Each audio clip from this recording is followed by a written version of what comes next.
నమస్తే welcome to Big TV digital exclusive live. విశాఖలోని one town పరిధిలో ఉన్న వెలంపల్లి కాలనీలో రెండు బిల్డింగ్స్ భూమిలోకి కుంగిపోయాయి. సో కుంగిపోవడంతో ఆ రెండు బిల్డింగ్స్ లో ఉన్న ప్రజలనైతే అధికారులు ప్రస్తుతానికి ఖాళీ చేయించారు.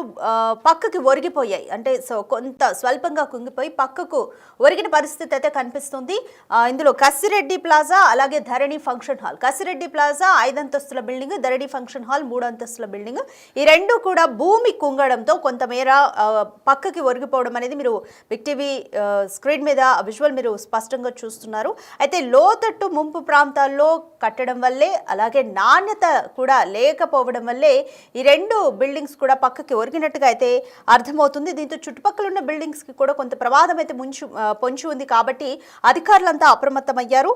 రెండు భవనాల్లో జనాలను ఖాళీ చేయించారు పోలీసులు. భవనాలకు అనుమతులు కూడా లేవు అంటూ అధికారులు చెప్తున్నారు.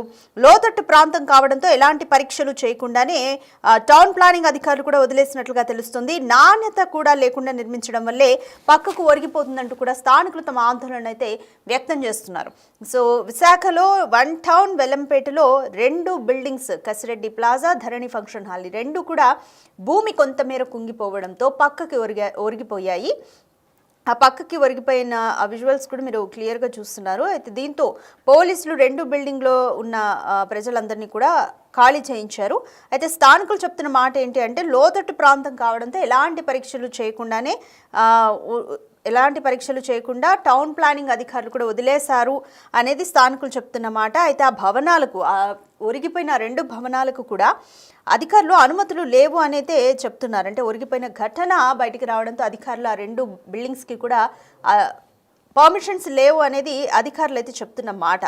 అయితే నాణ్యత లేకుండా కూడా, అంటే రెండు బిల్డింగ్స్ కూడా నాణ్యత లేకుండా నిర్మించారు అనేది మనకి స్పష్టంగా అర్థమవుతుంది. కాబట్టి నాణ్యత లేకుండా నిర్మించారు కాబట్టే పక్కకి ఒరిగిపోయినట్లుగా కూడా తెలుస్తుంది. సో చూస్తే బిల్డింగ్ మీరు డైరెక్ట్గా చూస్తే అర్థమవుతుంది. అదంతా కూడా రీసెంట్ కన్స్ట్రక్షన్ డిజైన్సే అవన్నీ. సో రీసెంట్ కన్స్ట్రక్షన్స్గానే అర్థమవుతుంది. హార్డ్లీ ఒక 7-8 సంవత్సరాల లోపే ఉంటుంది. కాబట్టి మరి అంత తక్కువ టైంలో కట్టిన బిల్డింగ్స్ కూడా ఒరిగిపోయాయి అని అంటే అధికారులు పర్మిషన్ ఇవ్వలేదు అని చెప్తున్నారు. పైగా లోతట్టు ప్రాంతం కాబట్టి ఎటువంటి భూమి పరీక్షలు చేయకుండానే టౌన్ ప్లానింగ్ అధికారులు కూడా వదిలేశారు అని చెప్పి స్థానికులు చెప్తున్నారు. నాణ్యత లేకుండా కూడా బిల్డింగ్స్ రెండు నిర్మించడం వల్లే పక్కకు ఒరిగిపోయినట్లుగా అయితే తెలుస్తుంది.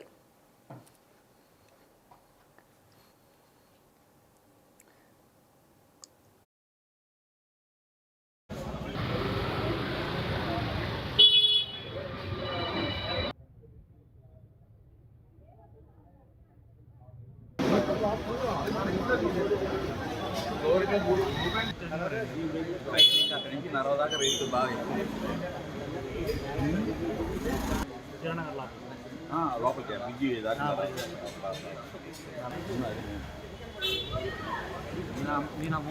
విశాఖ వన్ టౌన్ పరిధిలోని బెల్లంపేట కాలనీలో రెండు బిల్డింగ్స్ కూడా పక్కకి ఒరిగిపోయి ఉన్నాయి. అయితే నాణ్యత లేకపోవడం వల్ల అలాగే అక్కడ లోతట్టు ప్రాంతం కావడంతో అధికారులు కూడా భూమి పరీక్షలు చేయకుండా టౌన్ ప్లానింగ్ అధికారులు వదిలేశారు అనేది స్థానికుల ఆరోపణ. సో ప్రమాదం పొంచి ఉండడంతో ఆ బిల్డింగ్లోని ప్రజలందరినీ కూడా ప్రస్తుతానికి పోలీసులు అయితే ఖాళీ చేయించారు. దీనికి సంబంధించి మోర్ డీటెయిల్స్ మా ప్రతినిధి రాజు అందిస్తారు. విశాఖ వన్ టౌన్లోని 35వ వార్డులో ప్రస్తుతం మనం ఉన్నటువంటి ప్లేస్లో ఒకసారి కనుక చూస్తే రెండు బిల్డింగ్లు ఒకదానికొకటి ఒరిగిపోయినటువంటి పరిస్థితి కనిపిస్తుంది. కసిరెడ్డి ప్లాజా, ధరణి ఫంక్షన్ హాల్. ఇక్కడ ముఖ్యంగా చూస్తే ఈ రెండు అంటే 5 అంతస్తుల బిల్డింగు, 3 అంతస్తుల బిల్డింగు కూడా రెండు ఒక్కసారిగా కుంగిపోయినటువంటి పరిస్థితి అయితే ఉంది.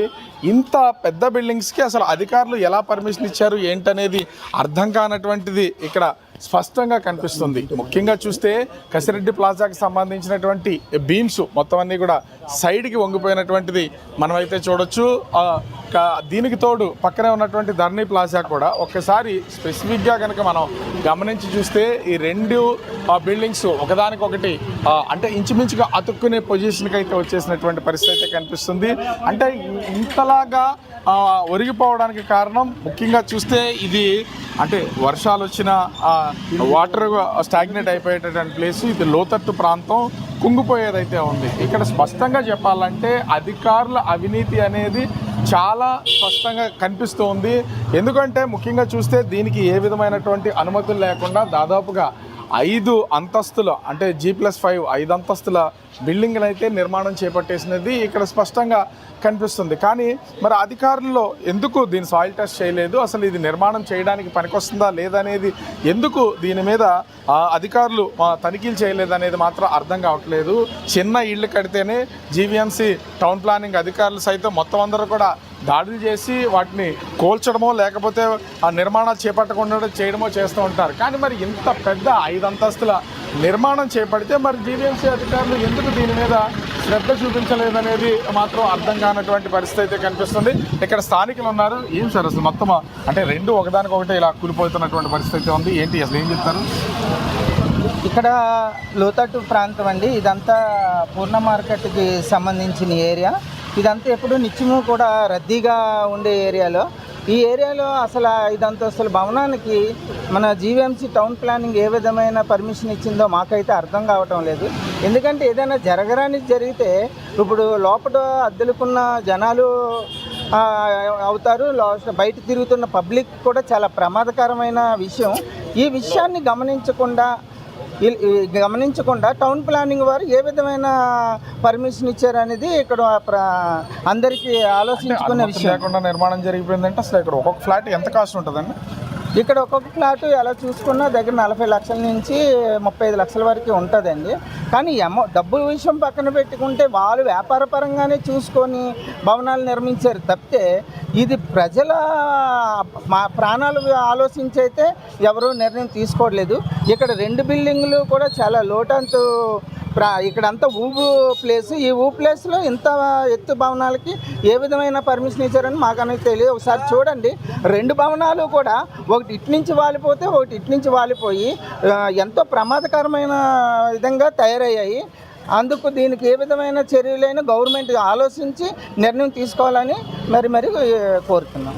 అంటే ముఖ్యంగా చూస్తే ఇక్కడ వంశీకృష్ణ శ్రీనివాస లోకల్ ఎమ్మెల్యే ఇది రాత్రి కుంగిపోయిన వెంటనే ఇక్కడికి రావడం అయితే జరిగింది. అయితే బాధితులు ఎవరైనా ఉంటే వాళ్ళకి ఖచ్చితంగా దీని మీద న్యాయం చేస్తామని చెప్తున్నటువంటిది అయితే ఉంది. కానీ ఇంత పెద్ద అపార్ట్మెంట్ ఇంచుమించుగా G+5 నిర్మాణం చేపట్టినా కూడా మొత్తం మరి ఎందుకు దీని మీద చర్యలు చేపట్టలేదు, అసలు ఎందుకు జీవీఎంసీ అధికారులు దీని మీద చర్యలు తీసుకోలేదనేది అర్థం కానటువంటి పరిస్థితి అయితే ఉంది. అంటే లంచాలు ఇస్తే చాలు, డబ్బులు ఎదజల్లితే చాలు, ఏదైనా జరిగిపోతుంది, ఎంతైనా కట్టుకోవచ్చు, ఎవరు అడిగేవారు లేరు అనేది ఇక్కడ స్పష్టంగా అర్థమవుతున్నటువంటి పరిస్థితి అయితే కనిపిస్తుంది. ఓవరాల్గా చూస్తే 1 టౌన్ వెలంపేటలో 2 బిల్డింగులు ఒకదానికొకటి ఒరిగిపోయినాయి. పూర్తిగా కుంగిపోకపోవడంతో దానిలో ఉన్నటువంటి నివాసం ఉంటున్నటువంటి వాళ్ళు బయటకు వచ్చినటువంటి పరిస్థితి ఉంది. ఒక్కసారిగా కనుక లోపల కుంగిపోతే ఖచ్చితంగా మొత్తం ఒక పెను ప్రమాదమే సంభవించే అవకాశం అయితే ఉండేది. ప్రస్తుతం 2 సైడ్ బై సైడ్ ఒకదానికి ఒకటి ఆనుకునేలాగా కుంగినటువంటి నేపథ్యంలో ఎలాంటి ప్రమాదం లేకుండా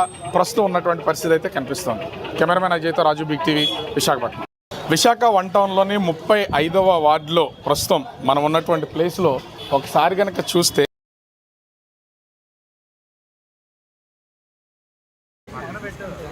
ఇప్పుడు ఇది అయింది కాబట్టి వాడికి 32 లక్షలు లాస్ సరిగ్గా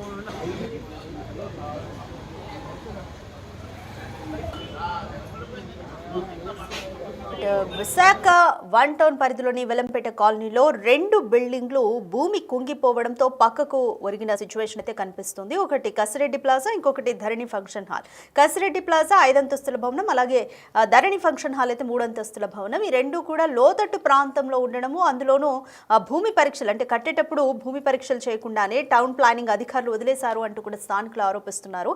అయితే లంచాలతో కూడా ఇస్తూ కూడా పర్మిషన్స్ తెచ్చుకొని పైపైన ఇల్లులు కట్టడం వల్ల, అలాగే నాణ్యత లేకపోవడం వల్ల ఈరోజు 2 బిల్డింగ్లు ఒరిగాయి అంటూ కూడా స్థానికులు తమ ఆవేదన అయితే వ్యక్తం చేస్తున్నారు. కాబట్టి పూర్తిగా ఒరిగిపోలేదు కాబట్టి పెద్ద ప్రమాదమే తప్పిందని చెప్పొచ్చు. లోపలున్న రెంట్కుండా ఉంటున్న వాళ్ళందరినీ కూడా, పోర్షన్స్లో ఉన్న వాళ్ళందరినీ కూడా ప్రస్తుతానికి పోలీసులు అయితే ఖాళీ చేయించారు, 2 బిల్డింగ్ల నుంచి వెకేట్ చేయించారు. సో దీనికి తగ్గట్టుగా చర్యలు తీసుకోవాలంటూ కూడా అక్కడ స్థానికులు అయితే డిమాండ్ చేస్తున్నారు.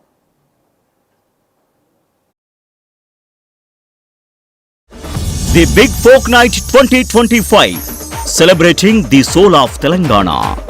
ఆగస్టు 23 సాయంత్రం 6 గంటల నుండి ఎల్బీ స్టేడియంలో. టికెట్స్ బుకింగ్ కోసం ఎంట్రీ వాలా యాప్ను